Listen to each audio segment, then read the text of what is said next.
Crypto Hotep here with another investing video. We're on week 29 and moving along here with the family portfolio.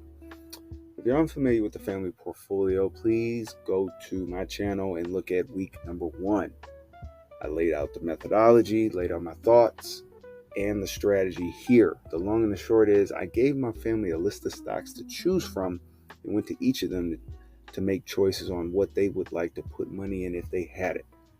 I used those lists of stocks as well as M1 Finance, brokerage, technology, and we constructed pies for each family member, and collectively all those pies together are called the family portfolio. Within each pie are the family members allocated stocks, and every week we look at the stocks, the balances, any changes, any deposits, any buys, also the market, how we're feeling about the market, and anything that's helpful to note.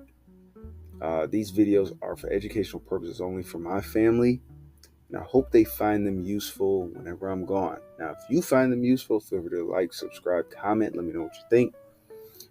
But as always, this is not financial advice. Please do your own research and due diligence and consult a professional if you want to invest in stocks. But with that being said, let's jump right in.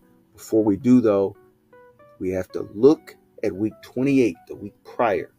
That balance was $896.29, so on the cusp of 900, over 16.39% with $7.58 dividends year to date. Not bad. This week, blasted right through the $900 resistance. So $925.56, the balance, 17.19% weighted rate of return with $7.58 still dividends earned year to date. Fantastic. Let's see what's going on though. So between this and last week, we've had some dividend activity with Meta in Texas. It's only a penny, only 2 pennies here. But again, we're not worried about the actual amount of the dividends. We just want to get that snowball effect with them and increase our positions. Okay. We also had some buys. What were those buys? Let's look at them. So we had some buys with Pepsi, Costco, Celsius, Nintendo, and Starbucks. We had some buys with those. We also had some more dividend activity. See? More dividend activity just continuously compounding from Kraft Heinz and Waste Management. Again, just a couple little cents here, but we're just steadily getting them. And then several buys here. So we bought some stocks here again. Target, Nintendo, Starbucks, Costco, and AMD. Now you may have asked yourself if you've been following it, you've had 2 buys in 1 week. Why? Well, not only did we have our recent deposit of $15 that we typically have done before, just rather $15, anything we have left there, but we also gave a little bit more of $11.25 right here. Fantastic. So we use that to buy a little bit more stocks here.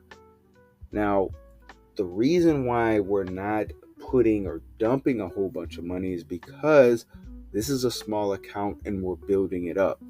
And it's very encouraging to see because I believe we started these videos around this date in February. And you can see we're about 282, I don't know, maybe 302. And now our balance is over $900 in the same year. And the year hasn't even closed as of yet. And those $15 increments that we do every other week is not a lot of money, and I believe that most people can handle that. So again, you don't need a ton of cash from the start, especially with these new brokers such as M1 Finance, where you can invest with a little bit of money. But the key is just to be very consistent with this process, and you'll be able to build your portfolio up over time.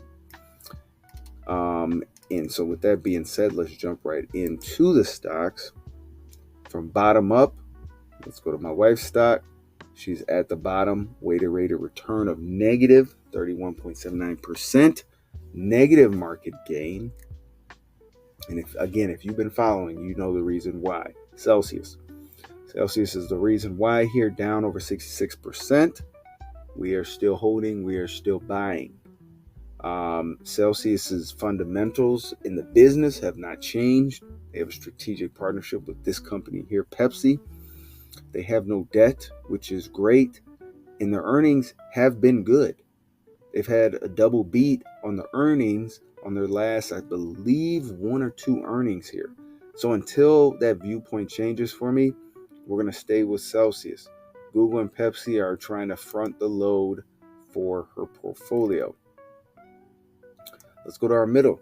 Our middle stock is very sturdy, very consistent here. So weighted rate of return year to date, up over 10.25%, only 18 cents dividend, but very good collection of stocks. Amazon, Costco, Nintendo, Starbucks, Target, all very good stocks here. Again, up over 21% on Costco. Costco had a hit and miss earnings. So they had great earnings per share. They hit that on target, but they missed on the revenue with the sales. So rare miss with Costco on the sales and the revenue. But with holiday season ramping up here shortly, we are going to be very bullish on Costco. As we always are, honestly. Let's go to our oldest stock. Oldest stock, 3 stock portfolio. We keep it simple, right? Mickey D's, Apple, and Costco. Very simply. And even with those 3 stocks, up over 24% year to date. Again, you don't have to have a plethora of stocks if you don't want to. Our oldest just said they wanted to invest into 3 things that they know, right? So very easy to do and makes investing very simple. Okay, and last but not least, our youngest, or second to last, our youngest, up over 32%. No, that's not a typo. Up over 32% year to date. Nintendo. Tesla up over 61%. We were buying Tesla back when everybody was counting Tesla out. Apple, and again, Starbucks. Starbucks came back there. And again, here we go with mine. My stock's up over 14.5%. Dividends earned $6.39 with a market gain positive 186.32 year to date. Every sector is in the green and substantially, besides pharmaceuticals, double-digit growth. So finance, if we look into finance, we have Aflac, American Express, Moody's, and Visa. Visa is down currently, but a great collection of stocks. Real estate is boosted right now, up over 28%.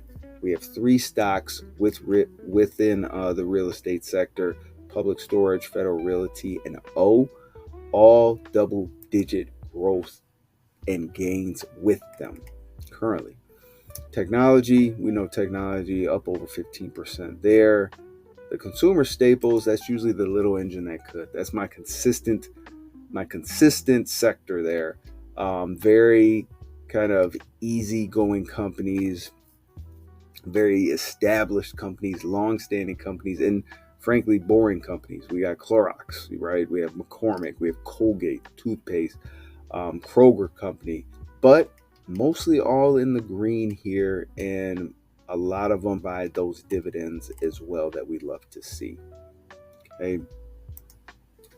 And with that being said, guys, let's look back here. We have, again, the family portfolio, $925.56, $7.58 dividends earned, up over 17.19% year to date.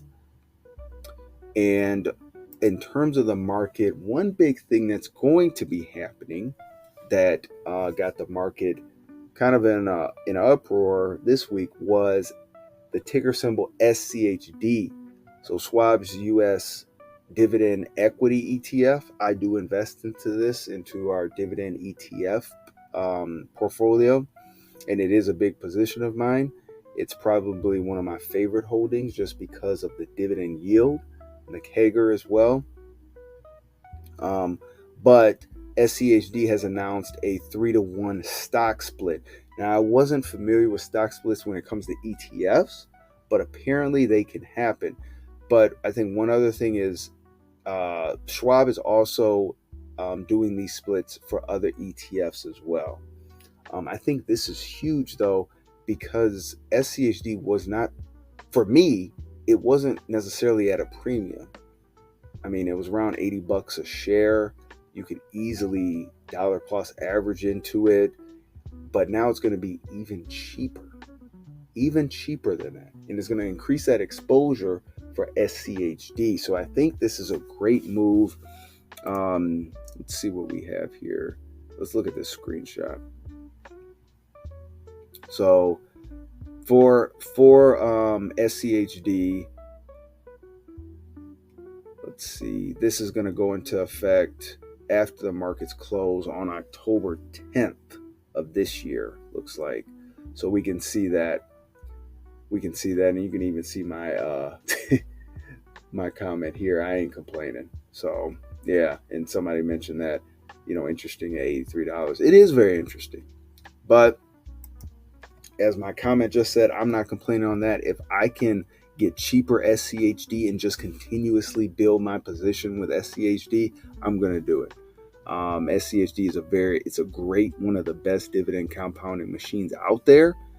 And if you have the ability to invest in it, not financial advice, you may want to look into that though. Okay.